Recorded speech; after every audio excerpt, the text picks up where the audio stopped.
अच्छा मैडम दुई दिन आगु तो पुरुष मान विषय कही आज नारी मान विषय किसी कह। अच्छा ठीक अच्छे माय डियर सिस्टर माने मोर प्रिय भौणी माने आज गोटे जो कथा कहूँ से आपण मान निश्चित शुणवे टे मन दे घर स्त्री लोक मैंने झाड़ू मारिबा ठारू आरंभ करी संध्या राति 10टा पर्यंत काम करुथिबे ए टू जेड जेते गुडा काम सेमाने करंती घर जेते ओलिया सेमाने सफा करंती घर जेते काम सेमाने करंती किंतु जदि कौन सी जगह टिके धूली रही जाइछि बासन धुईकी रखिला बेले टिके पानी रही जाइछि लुगा सुखेला बेले टिके लुगाडा कुंचा हो जाइछि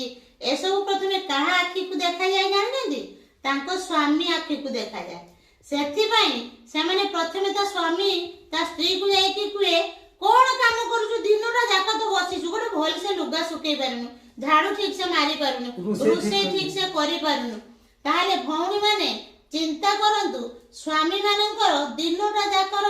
नजर काहा ऊपर रहउची सेमानकर इनकम ऊपर रहउची ना तमरो काम ऊपर रहउची आपण माने कमेंट रे कहिबे मते निश्चित।